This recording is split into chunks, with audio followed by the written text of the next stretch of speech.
waiting for a spot on an angled line. Driving to the outside, wasting my time. Took my place high on a rise. Look at them ants push away their prize. But I'd be free as a bird in a Walmart parking lot.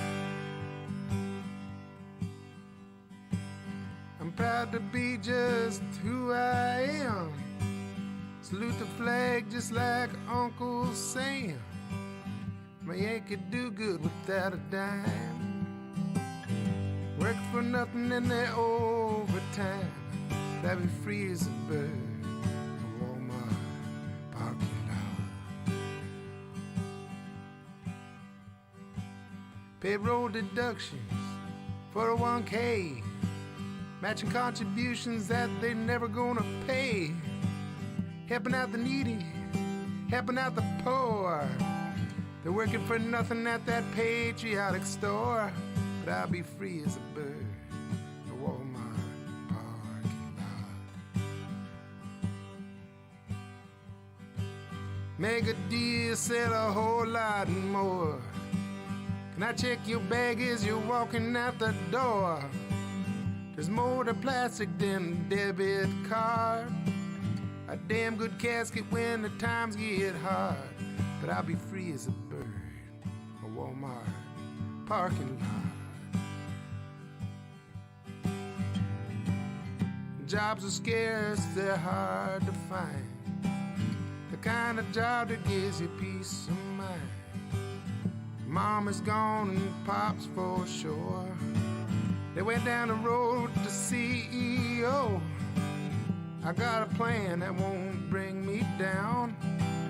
I'm gonna burn that big store down. Then I'll be free as a bird in a Walmart parking lot.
What's up, guys? Max here, back with a brand new episode of the Scuttlebutt Show. I hope you're all doing great out there, wherever you are.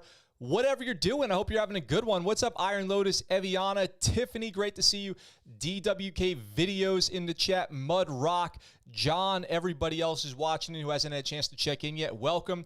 Today is going to be a spectacular episode of the Scuttlebutt Show. In fact, today's episode is so cool, it's almost like our avocados have been blessed by a priest himself, because holy guacamole, are we going to kick today's About Yesterday off with something pretty cool. So I had somebody sent me this video.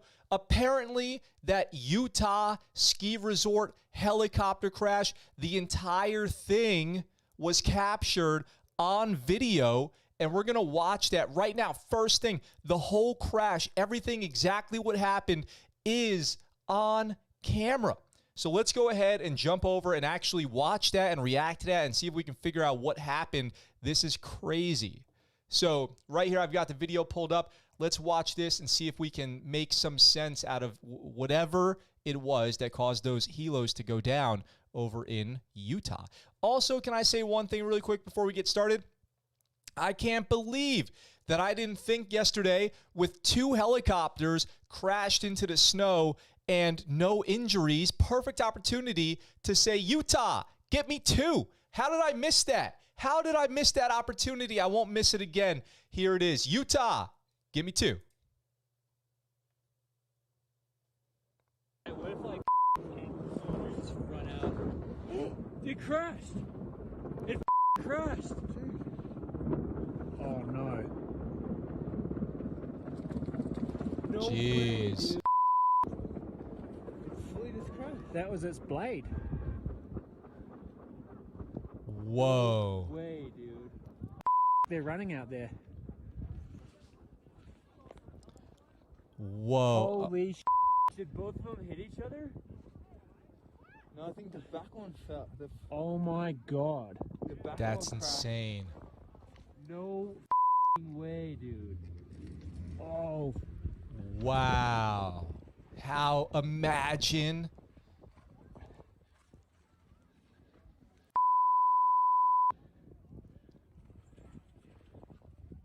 What the Dude, I can see what the were other they one doing? shutting That was down, dangerous? shutting down a rotor. Whoa, that's crazy. So, couple thoughts on that real quick. I'm not sure what happened. It looks like, well, first of all, what were they doing right there? Were they having, maybe, I'm trying to think. So they were flying, obviously, a helo, and it's like its wingman, like the other helo is the wingman.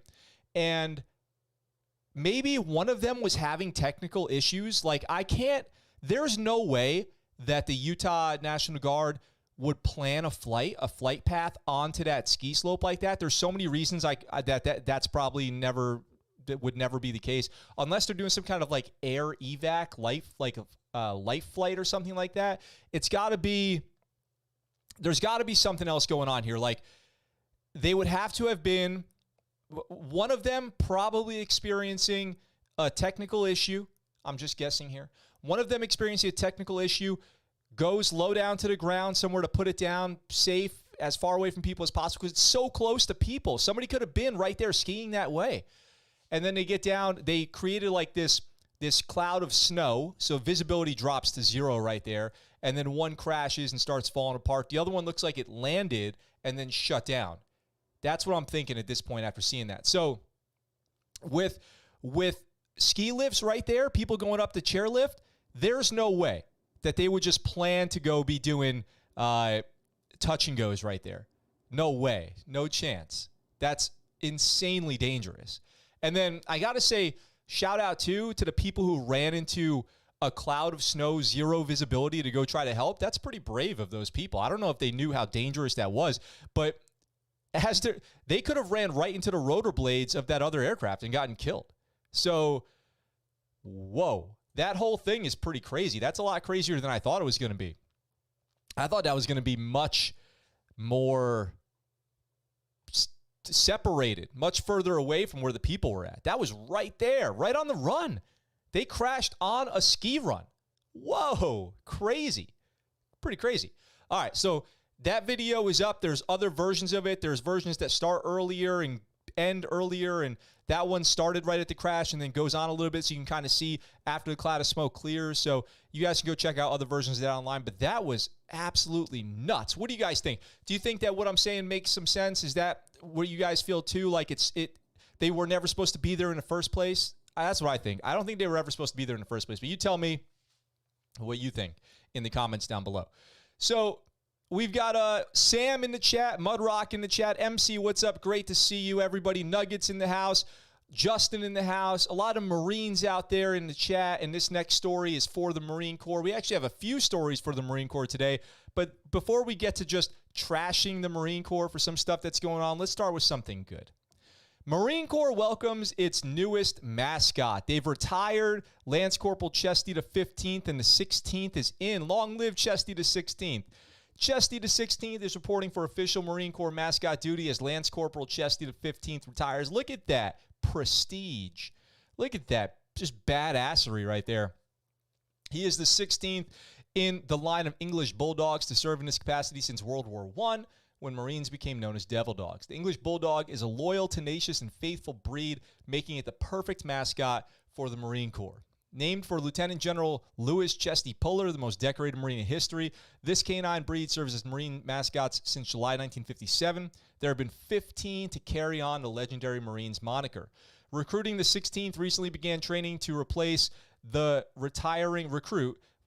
Recruit Chesty the 16th recently began training to replace the retiring Lance Corporal Chesty the 15th. For now, Chesty the 15th will help the young pup along as his tradition. So they're going to do a little left seat, right seat, which is adorable.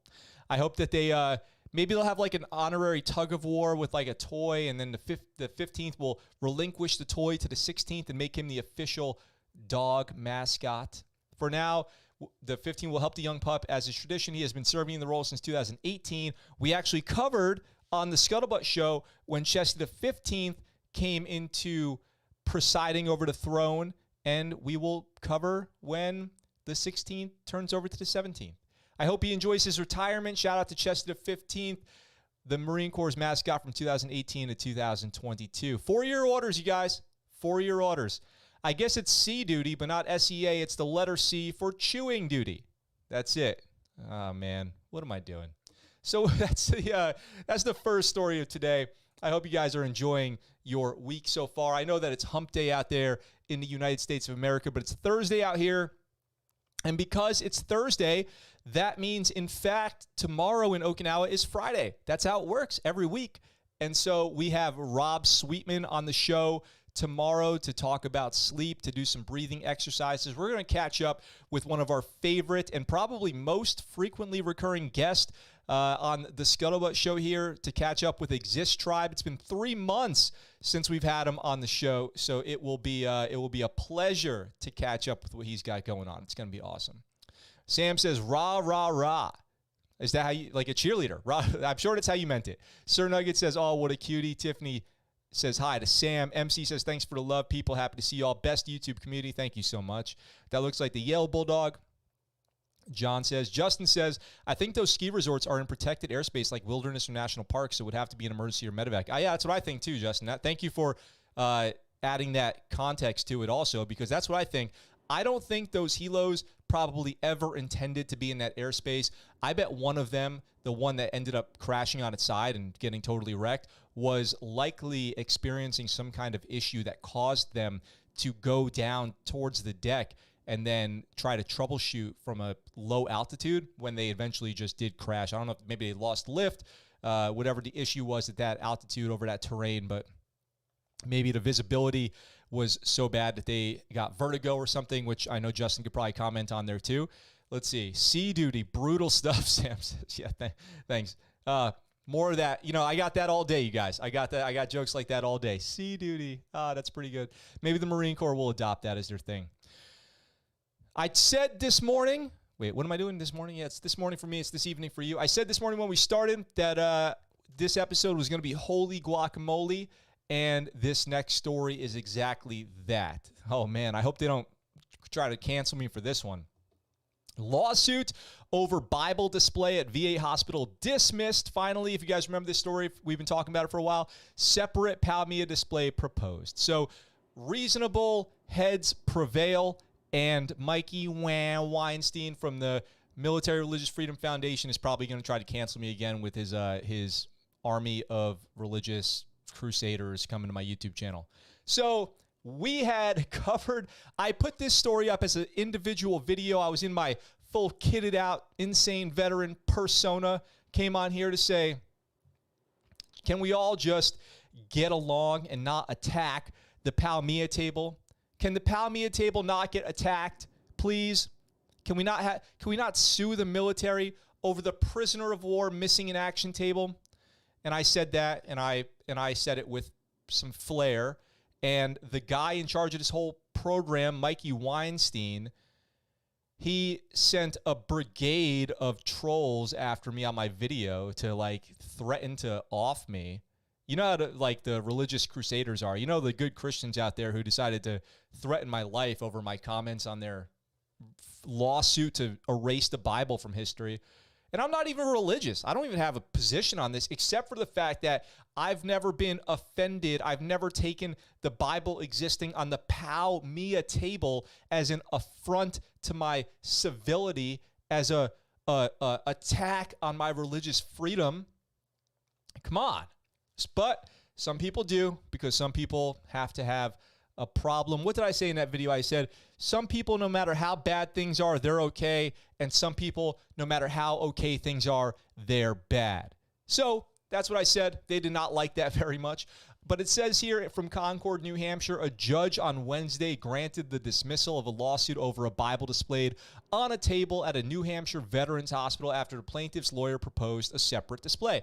This is a totally reasonable solution. I don't see any issue with this. The Military Religious Freedom Foundation filed a federal lawsuit in May 2019 on behalf of an Air Force veteran against Alfred Montoya, the director of the Manchester VA Medical Center, seeking the removal of a Bible on a display at a Palmia table within the hospital. The display violates the First Amendment's Establishment of Religious Clause, according to the lawsuit. A second Air Force veteran joined the lawsuit as a plaintiff in October 2019. I don't understand. The table, usually set up near military dining facilities, is set for one person and features a white tablecloth, a single rose, a lit candle, and more. In some displays, a Bible is also displayed on the table. And there are examples of setting the Palmia table with and without a Bible. The lawsuit said that the table should be a memorial to all fallen or missing veterans, not just Christians. This is where, you know, I never, ever felt like that was the case.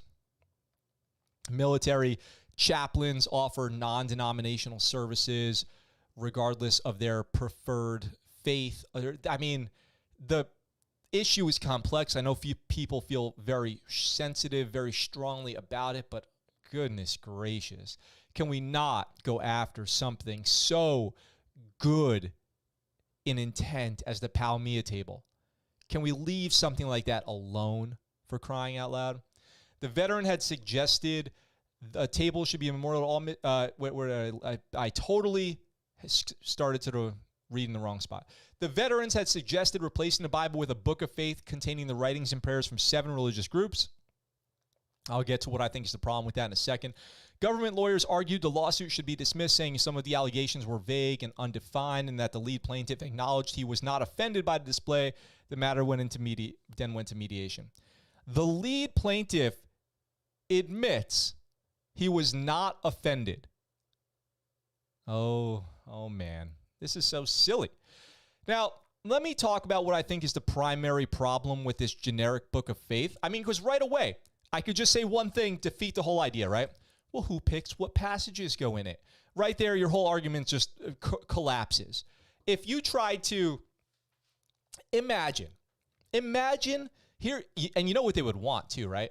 Convene a group of advocates to decide the holiest passages from all the different major religions, 7 religious groups. Well, what about, do pagans get one in there? Do Satanists? Do Satanists get a passage in your generic book of faith? There are Satanists in the military. Well, do all the different types of Islamic faiths get a passage in there? Their preferred one? Buddhism? I mean, I could just go on all day. Seventh-day Adventists? Does the Westboro Baptist Church get a passage in there? It's like, if you go down this road of what they're trying, I mean, I'm just going to use the word inclusivity here, as far as picking the ways to represent all the different religions. Do Scientologists get in there?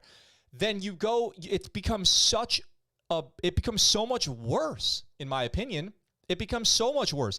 And if you could handle having just the the Bible maybe, isn't it like the number one selling book in the world for like, since books were invented? So I just feel like it's a fine representation of the symbol of faith. And yet these people want to come in here and replace it with a generic book containing the writings and prayers from 7 religious groups. Who are they to decide then? They are exactly what they claim to hate. Exactly what they claim to hate. Who are they to then decide what passages and what religions get included in that? And you just could spiral out of control from there. And it would never end. It would never end. So it looks like they just dropped it because according to them, they didn't even care. God, this group is horrible, man. This group is horrible. One of the focuses was us putting up our own table. Attorney Lawrence Vogelman, who represents the veterans, said at a hearing and requesting the dismissal. He said the VA has a specific procedure for requesting a table and would negotiate the details with the hospital's lawyers in an effort to avoid any more litigation. And you know what I said last time too? Are any POWs weighing in on this? Where are the POWs and missing in action families? Why is it only random people like Mikey Weinstein who jump into action over this? Like, this is so dumb to me. I'm getting upset all over again. I didn't think I would care again, but it's so dumb that I do. And I'm not religious at all. I think that we're close enough, or hopefully we are, and in the event it doesn't work out, then you'll see us again. But I'm very optimistic, Volkman said to the judge. We'll never drop this. Because then you know what they want? They're going to need funding to convene a convention for the picking of the passages for the Bible. They'll need probably 6 months at a Marriott to get those Marriott points, and they'll need that paid for, food and meals, You need your, what's it called? Your MIND, your per diem. You need your per diem. Got to get per diem. Mikey Weinstein, president and founder of the Military Religious Freedom Foundation, is also representing the Air Force veterans who filed the lawsuit. He said at the table, the table, which Murph is sponsoring, would have the American flag draped on it and contain a published generic book of faith. A granite stone would display the opening words of the First Amendment.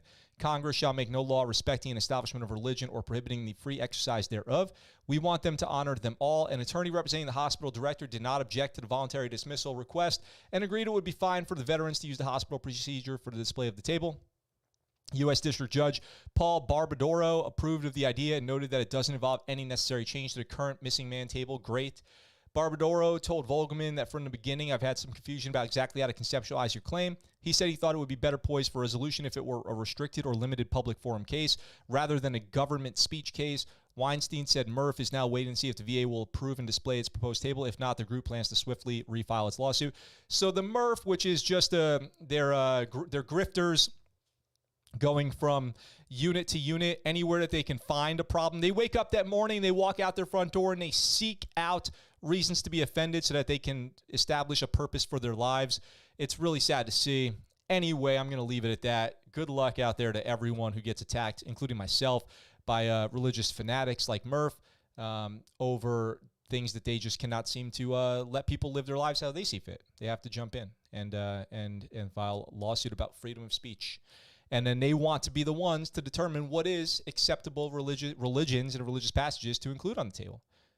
Then they should get sued for everyone that they exclude. And you could go on, and it's so dumb, and can't we all just get along, yada, yada, yada, blah, blah, blah, who cares anymore? Nothing matters and no one cares. The end. All right. That's how I feel sometimes. It seems like just, if you ain't complaining, you ain't living. You know? If you're not complaining, you're just not living. You know who complains a lot? Hey, let me catch up on the comments here really quick. The image of the anime-style recruiting poster for the Marines. Oh, yeah, from yesterday. Let's see. Marine recruiter web propaganda, but we know it was cringe, those speed dating stories you painfully witnessed for us, yes. The image of the anime-style recruiting poster for the Marines is cringe. I'm all for freedom of religion, but we cannot endorse any religion in the government. Keep those Bible displays and Ten Commandments off public property. John. So you feel like you agree with Murph. Well, the question is, the question I have ultimately is, what about the POWs and missing in action people? Like, what about their thoughts on this? Like, no, I don't hear any of them complaining or families complaining about this. It's just so crazy. If people want to have faith represented as a pillar of strength in a time of being a prisoner of war, that does not hurt my feelings. I can see it without being hurt. That's what I'm saying. Leave the table alone. Some people are believers. Easily offended people suck. They are crybabies, Tiffany says. Speaking of Marines, 77 years ago on this day, the U.S. flag was raised on Iwo Jima, creating the most notorious photo of World War II. Hey, good call, Nuggets. Thank you for bringing that up. New Hampshire's live free or die. Come on, guys. This country was founded on folks who were trying to free government-endorsed religion. Sam says, I've actually worked with a Satanist. The dude was a PT beast. I wouldn't want to meet him alone in a dark alley. Good thing he was on our side. Nice. So, you know, we're all very lucky today. We're all very lucky because speaking of people who are easily offended, speaking of people who complain, I have this article here that was shared with me, and I want to bring it up with you guys. And I have reached out to the subject matter expert on this, in fact, to confirm that this is a true story. Pentagon says Nintendo generation has weak skeletons. I reached out to my wife, who is an orthopedic surgeon. She confirmed that there is truth to the claims made in this article. But the question I have is, Nintendo generation? Okay, boomer, more like Xbox 360 generation. Am I right? So the Nintendo generation is not who we have to worry about. You know who we have to worry about? The people who got right at that perfect age where they were born into the online gaming generation. Because online gaming spurred more gaming marathons. Correct? You know, tell me if you disagree with me. But the introduction of online gaming in our homes spurred more gaming marathons, 10 hours, 20 hours a day. People can't even focus on what they're doing because they can't wait to get home and level up their character on, you know, World of Warcraft, whatever it is. It is an online gaming problem that we have, that people spend so much time online. There's some amount of time is totally okay. If you're sitting doing one thing, you might as well be sitting doing another. But the claim here is that people are spending so much time on the couch, so little time being physical, that their bones have turned into sawdust. Is that true? Well, in fact, there is some truth to that. According to a U.S. Army major, America's youth are living a sedentary life that makes them fragile and prone to injury and harder to successfully and easily transition from civilian life to the military. It's true. I don't know the data from the government on how many people are getting shin splints and you know, bone stress fractures, but it is true that if you don't use them, you lose them. That is true. The news comes from an official press release posted on the Defense Visual Information Distribution Service, a hub of official pictures, it's DVIDs, by the way, and news published by the Pentagon. The article titled, Why Today's Gen Z is at Risk for Boot Camp Injuries, interviewed Army Major John Mark Thibodeau, who sounds like a seagoing man, if you ask me. That sounds like a ship captain. John Mark Thibodeau of the Constitution, a clinical coordinator in charge of medical readiness at Fort Leonard Wood. When asked about the youth of today, Major Thibodeau was straightforward. The Nintendo generation soldier skeleton is not toughened by activity prior to arrival, so some of them break more easy. They're wussies. They're wussies. Captain Lydia Blondin, assistant, imagine being last name Blondin. Oh, you're being such a Blondin right now. Assistant Chief of Physical Therapy at Leonard Wood Army Community Hospital, detailed the kind of injuries she's seen in the so-called Nintendo generation. We see injuries ranging from acute fractures and falls to tears in the ACL to muscle strains and stress fractures, within the overwhelming majority of injuries related to overuse. The rest of the press release urged those looking to join the Army to do some basic fitness prep before coming to boot camp. That should be, first of all, parents should be making sure that their children grow up well balanced. They should be able to, well, first of all, they should have good balance. And then they should be able to walk, run, move. It's like if you let a child be sedentary for so long that their bones become brittle, that is like neglect to me. A kid should not be allowed to grow so weak that their bones explode when put under pressure. This is not rocket science. It's regular science, okay? It's biology. This is not beyond the fray. It's not fringe stuff. These are not big ideas. We see injuries ranging from acute fractures and falls to tears in the ACL and muscle strains, stress fractures, with the overwhelming majority of these cases related to overuse. There you go. They've never been used. There's overuse problems from just regular use. Boot camp is not.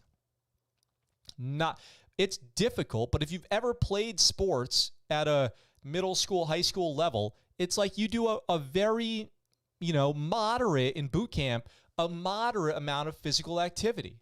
There are moments like, especially, Marine Corps boot camp has like the crucible. People do get injured in that. It happens pretty commonly. But for the most part, boot camp is like a regular physical act. If you're athletic, it should be pretty easy.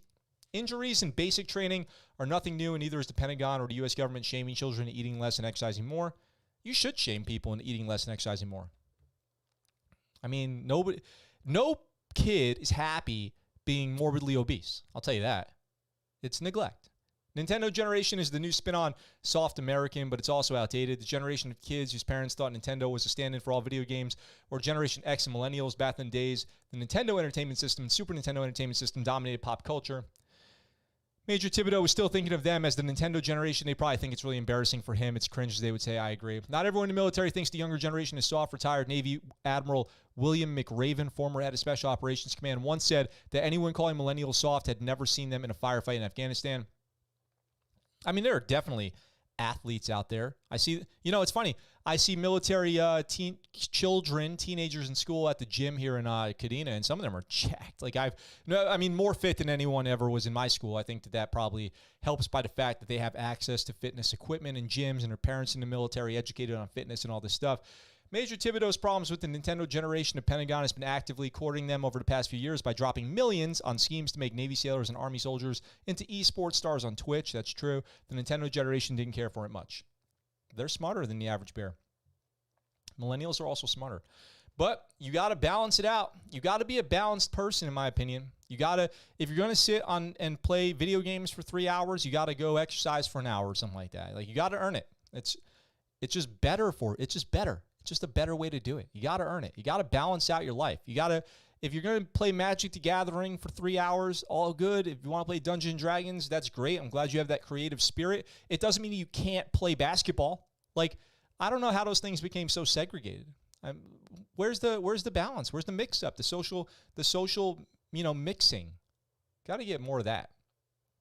I would love to, like, on one hand, go out and play a basketball game and then unwind with, by tapping 3 trees and summoning a beast or something like that in Magic. What's so bad about that?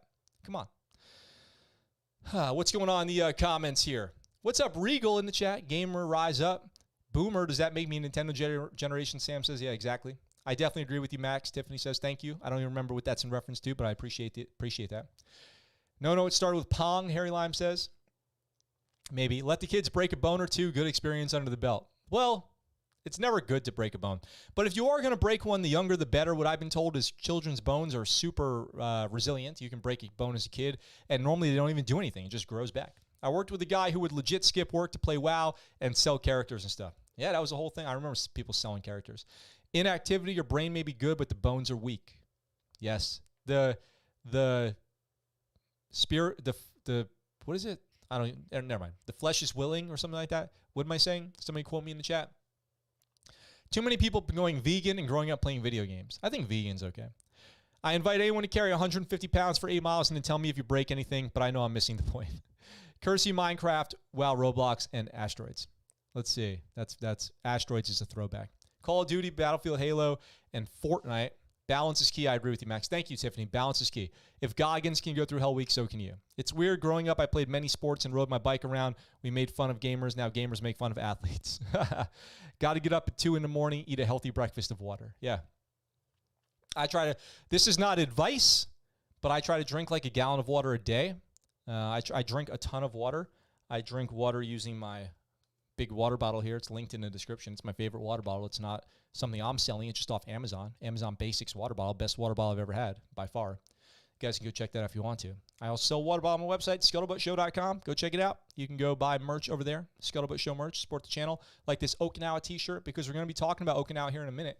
But before we do, speaking of the Nintendo generation and people being weak and all that stuff, update here that I know you guys in the chat are going to love. I know Evian is going to love it. I know Nuggets is going to love it. I know everyone out there will like this. We've got Navy creates separate PRT plank standards for men and women, proving once again that, well, I don't know, that men and women are different, or that if you lower the standards and increase the passing rate, that actually is equivalent to increasing fitness. I don't know what to make of this.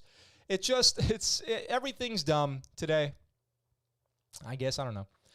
We've got the Navy has released new plank standards. By the way, do you guys remember a few months ago when we did a plank on the live stream? Do you guys remember what the maximum score was? Correct me if I'm wrong. Do you guys remember it being 4 minutes and 15 seconds before we go any further in this one? Do you guys remember that? The Navy has released new plank standards for the physical readiness test for men and women, and is also reducing the max out standards for both groups after evaluating records from last year's assessment. Whereas the plank standards the Navy originally released in 2020 were gender neutral, I actually think women have a leg up on men for planks. Women are great at planks. The gender neutral for all age groups standards are now being changed to the new standards, which are slightly different for men and women. According to the Navy, the shift stems from analysis done on 26,000 forearm plank records. That's 52,000 forearms from the 2021 PRT, which found there were minor gender performance differentials. Come on. The Navy's not the fittest branch by no stretch of the imagination. You can't just institute a PT standard for 6 months and then go with the results are in, you know? Here's what we won't do. We won't encourage anybody to get better. We won't offer any training, nothing like that. We're just going to make them do it one time, and then we're going to affect the standards so that way we stay everyone in the passing range because otherwise we will prove to the world that we are completely physically unready. As a result, there is now a 10-second difference between the maximum scores for men and women in the plank event. That means 17 and 19-year-old males will now max out at 3 minutes and 24 seconds, and that will be an outstanding score. 17 to 19 females will max out at 3:14. The requirements to reach the maximum score of 100 declines by 4 seconds throughout each age group. So for me, in other words, I think the age groups are by 2 years, right? So that means there are 17 years. So I'd be 9 times 2, would be reduced by 4. So 9 times 4, so 36 seconds less. So that would give me 2 minutes and 48 seconds to max out by my quick math. I can do a 2:48. I could hold out for 2:48. Both men and women between the ages of 17 and 19 had to hold the forearm plank for 3:40 to receive the maximum score under that guidance. The max out time was reduced 5 seconds for each subsequent age bracket. So that is in 2020, but I thought it was 4:15 to be honest. I'm pretty sure it was 4:15. The Navy is poised to kick off a single PRT cycle in 2022, a departure from the standard 2. So now people are going from the 3-mile-a-year club to the 1.5-mile-a-year club, which is also horrible. Chief of Naval Personnel Admiral John Knoll announced that the scores for the 2021 PRT would instead be used to guarantee the scoring tables were correct. So we'll see. It says maybe we do some other things there, but more than anything, what I'll ask you to do, though, is please focus on your physical fitness. And that, of course, means commands have to focus on allowing their people to be fit. So please, if you're out there leading people in the military, give them the opportunity to get fit and press them on it, because if you don't, they won't. And then if there's no incentive, then people will continue to get worse and worse and worse and worse shape. And then we'll just have to keep lying about our push-ups and sit-ups on PT tests. That's it. What's up, Scotty? Welcome to the chat. Great to see you. You have the nerds making fun of football players saying they're all brain damaged. Navy. Okay, I thought it was just the Army trying to figure it out. Nuggets, 6-minute plank. Wow. The Marines' new max score for planks is 5 minutes. Nice. Yay, planks, Eviana says. That's what's up. 3:24, that's weak. 4 minutes and 34 seconds is the max time on the plank for the Army. Nice. You are well on your way, Corporal. Hey, Corporal, what's up? Great to see you. Good evening. So this is, Nugget says, I actually stopped planks because I feel like it was too easy to lose my form and switched over to bridge twists, as while they're a lot more active and tough. Highly recommend. Nice. Eviana says, Max, we should all do a group planking again. All right, we can figure something like that out. We're doing breathing tomorrow. Maybe we can do planking on Monday. So this one's crazy. I'm wearing my Okinawa shirt. As you guys know, when I wear my Okinawa shirt, there's Okinawa in the news. Okinawa in the news for something pretty nasty, pretty bad. This is not good. Let's talk about it. Cannabis smuggling nets Okinawa-based Marine 2 years in Japanese prison. It's the U.S. Postal Service, guys, not the U.S. Pot Service. Get it right or pay the price, as this gentleman's about to find out. We've got an Okinawa-based Marine was sentenced to 2 years in a Japanese prison, and you do not want to end up in a Japanese prison, on Friday for attempting to smuggle cannabis products into the country, and 2 others pled guilty to similar charges in an unrelated case. Corporal Nicholas Garner received 2 years in prison with hard labor. They're not joking with that hard labor. And a $4,300 fine in Naha District Court. Naha is the big city in the south end of Okinawa here. A court spokeswoman told Stars and Stripes by phone Friday. They spoke anonymously to the media. Garner pled guilty January 28th, 2 counts of violating Japan's Cannabis Control and Customs Act. The Okinawa Times reported at the time. No drugs out here in Okinawa, no drugs in Japan. Very hard penalties. Are there drugs in Japan? There are. Are the penalties swift and severe? They are. He was indicted on November 25th after 2 liters or a half gallon of cannabis liquid, which I don't know what that equates to as far as getting high. I guess you could probably get pretty high off of a half gallon of cannabis liquid, and nearly a quarter pound of cannabis. I'm not sure what a quarter pound of cannabis looks like. Would that fit in my room here? Let me know in the chat. Were shipped to him on Camp Foster on June 7th. So dumb. So dumb. When the mail comes through here from the USPS to a APO, FP, FPOAP, FP, PAOP, FP address, military address, you end up with many layers of security that they go through. Many layers of security. And they've actually really cracked down on it because people have been getting stuff shipped out here like, illegal batteries and hazmat, things like that. So they've gotten even more strict with inspecting goods that are getting shipped here. That package was sent from Nevada on May 26 by unidentified individuals, the court spokeswoman said. Garner reportedly had a small amount of cannabis flower and liquid on him when security forces arrested him June 3rd at his Foster residence. In a separate case, Corporal Deshane Fox and Lance Corporal Alfred Johnson pled guilty Thursday in district court to violating one count of the Control Act. Prosecutors are seeking 3 years imprisonment and $4,000 in fine for both men. Jeez. Fox and Johnson were charged November 9th after customs officials intercepted a package April 21st at the Camp Kinser post office, which is another Marine Corps base south of where I'm at, with a quarter pound of marijuana and 4.5 grams of cannabis liquid inside. I'm not sure how to equate that in my mind of how much drugs that is. Fox admitted Thursday in court to contacting drug dealers in the U.S., importing marijuana and selling it to service members. Johnson admitted to pitching in money and selling marijuana to service members. They attributed their decisions to financial difficulties and apologized. It's a cop-out. Fox said he was facing financial hardship due to a divorce and the subsequent cut in pay. Johnson said he was trying to support his mother back in the U.S. who had lost her job due to COVID pandemic. Whatever happened to glaucoma? I thought you could just say you had glaucoma. I should have sought financial help, Fox said. Johnson said he was desperate and thought selling marijuana was his only option. I am deeply sorry for what I've done, he said. Let's assume that that's true. Let's assume that that's true, that they are both coming on hard times financially. They're service members, Marines. I believe they're all Marines.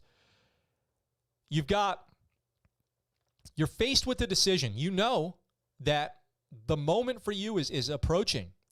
Man, if this doesn't resolve soon, I'm going to go sell drugs. At that moment, you should go to somebody and be like, hey, your supervisor, your immediate supervisor, I'm experiencing incredible financial distress, and I need help. Or else, I have to do something. Do you have any advice for me? Outside employment opportunities?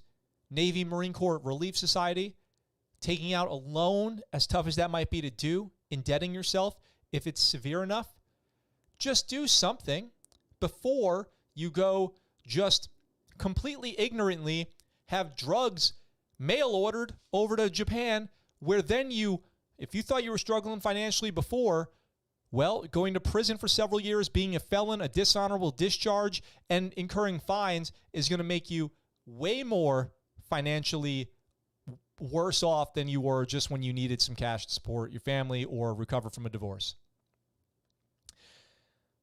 Oh, you hate to see it. You do. You hate to see it. Let's see what's going on in the chat here. Workout that will kick your keister. The Murph. That's true. What's up, Ancient Neophyte? Let's see. Scotty says, I give my people hour and a half days for self-care. 1 hour and a half a day for self-care. That's awesome.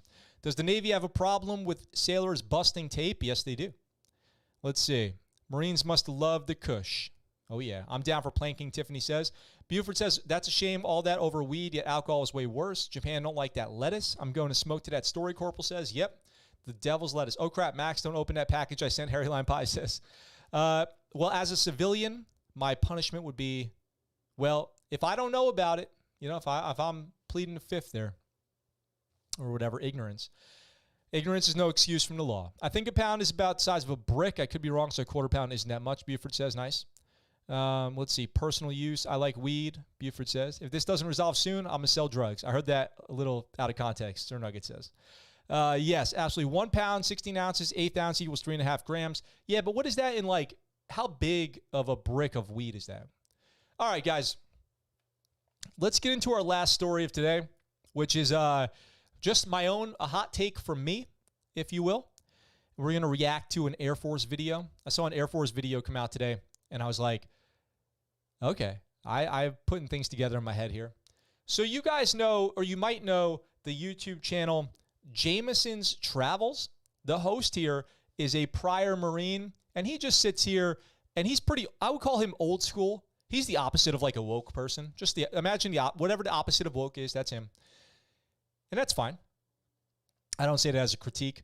And he reacts to videos, especially military videos, big time react. I'm not going to play his videos here because I don't want to shut down a stream. But he has tons of reaction videos. His channel's doing great with 763,000 subscribers. He gets tons of views. And I watch his videos sometimes.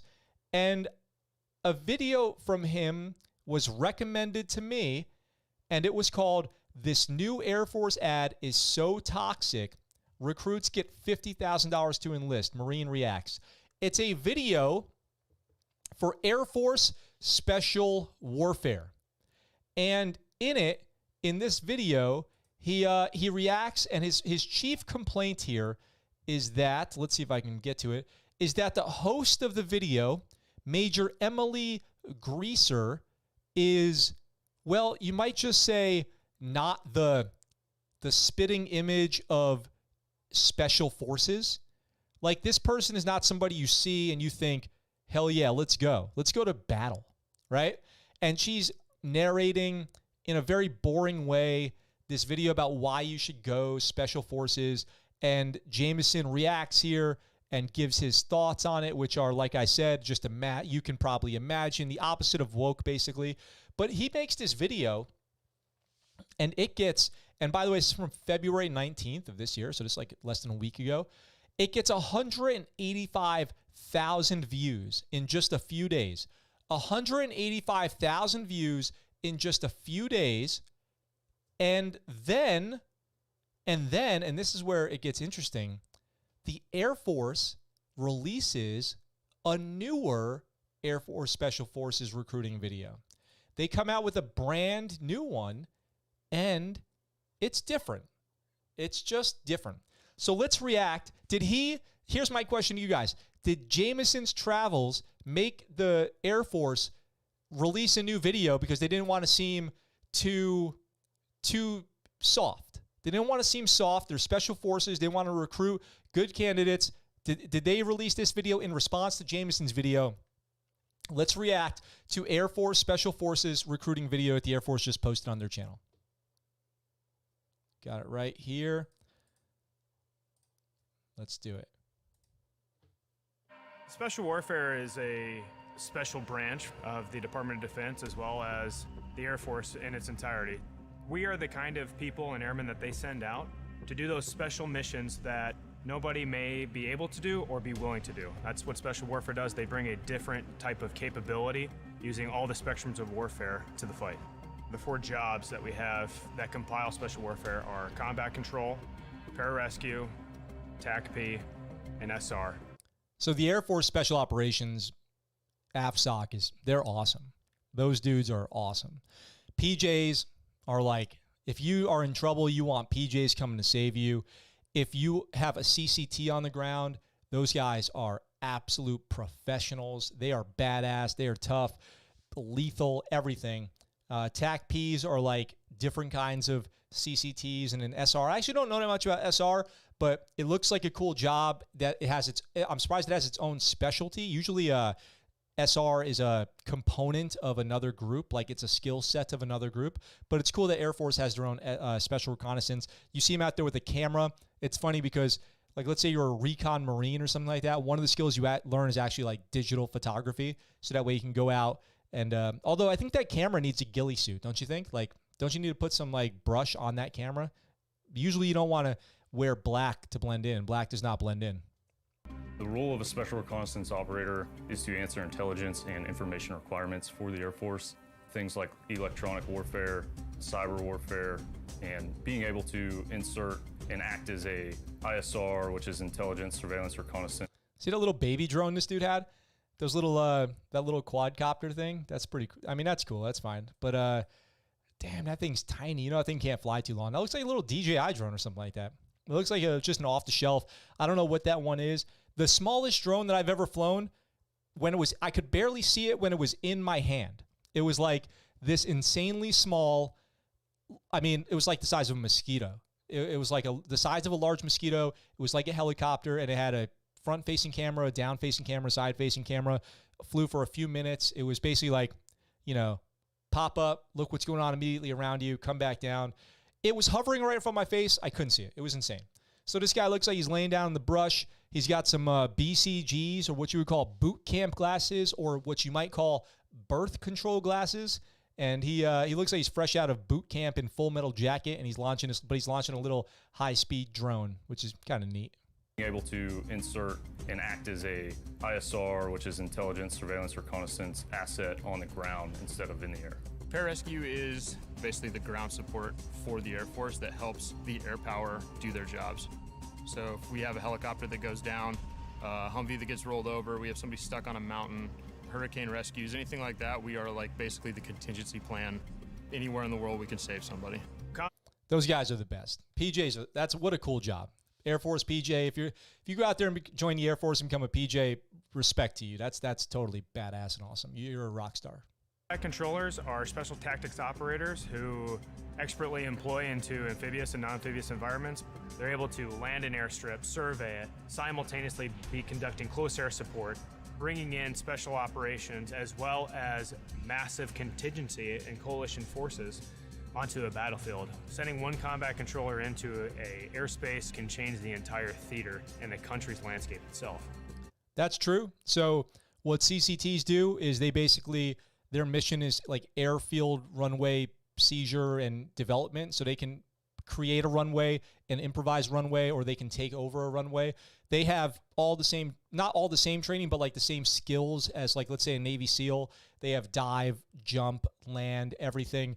But there's a saying in the military, the biggest gun you can take onto the battlefield is the radio. And those guys prove that is true, because when they get on the radio with aircraft in the sky, sometimes managing as much as 20, 30 airplanes at a time, there is no one better to put lethal effects on the targets and protect the people on the ground.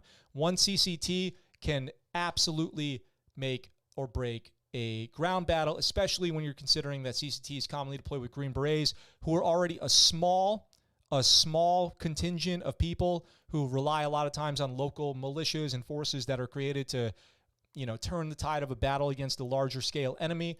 But somebody who can swiftly change the direction of a battle is a CCT with a radio and some aircraft in the sky. Those guys are absolutely just studs. As a TAC P, you're advising ground commanders of other sister services, mostly the Army, on the best way to employ with fixed wing, rotary wing, artillery, and to call in airstrikes or close air support. From a personality standpoint, we have them all. We have people that are extroverts, introverts. Like, the personalities don't really matter in this career field. It's how you train. It is a competitive atmosphere, and how you really compete is being a good teammate and being a good person at the end of the day, having integrity, having the motivation to be here, and never quitting. As Special Warfare Airmen, we are embedded with these other sister services for the simple reason that we are the premier force and experts on air power. Because they support all branches for special operations defense, whatever sister service they are a part of, we need to be trained to their tactics, techniques, and procedures, as well as their standard operating procedures. That joint aspect of the job is huge, and having those relationships with the Army and with the Navy and other special operations is what builds those great teams that can go out and do the mission well.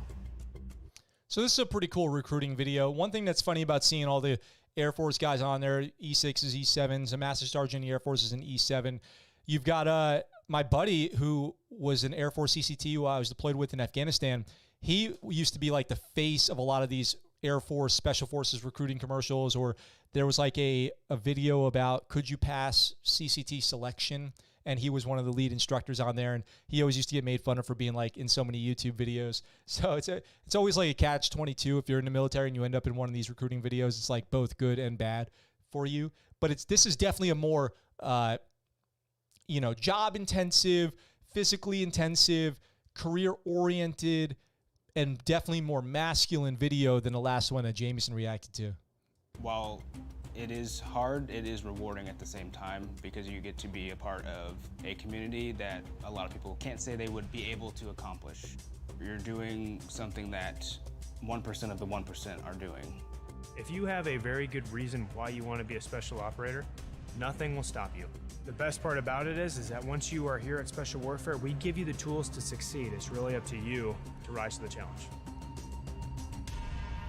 That's some instructor mind game stuff right there. So yeah, what'd you guys think about that video? Was it pretty cool? And do you think that Jameson bullied the Air Force into putting up a new video because of his critique of their less gung-ho version of the video? And you guys can go watch that on your own time too.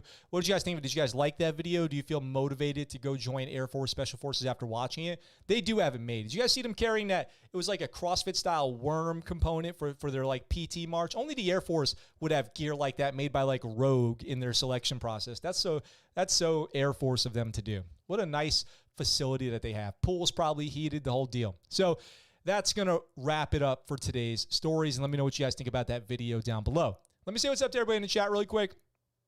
MC, $1.99 Super Chat. Thank you so much. #1 fan supporter right there. I do appreciate it, as always. Sam says, dude, Air Force Spec Warfare is not a joke. Hardcore for sure. Yes, absolutely. Let's see. Did y'all hear about that helo crash with the National Guard? Oh, gee, go back and watch the beginning of this episode when it's over. Let's see. Rob Sweetman. PJs have the best workup in the military. Our esteemed guest on tomorrow's show. Don't miss that. He'll be back. PJs where it's at. Willing to get you out even if you can't. Yep. Dave Cool, Instant Eyes. What's up, Dave? My good friend. It is awesome to see you out there. Fact for those who didn't know, the AFSF has the record recorded of having the first Medal of Honor called on camera. That's talking about John Chapman on Roberts Ridge in Afghanistan. Scotty V, it's from the EOTax program. It's called Blue UAS Government Only Model. Nice. Thank you for that. A good friend who became an infantry officer with me originally tried to PJ pipeline. He was in physical specimen. Unfortunately, the underwater crossovers were too much for him. Dude run a sub-18 3-miler. Wow. Water is the equalizer, as they say. I like the video. They seem passionate. Air Force Special Forces has it made. Don't think for 1 second that their selection process is not difficult. Everything that I've heard about it, it sounds extremely challenging.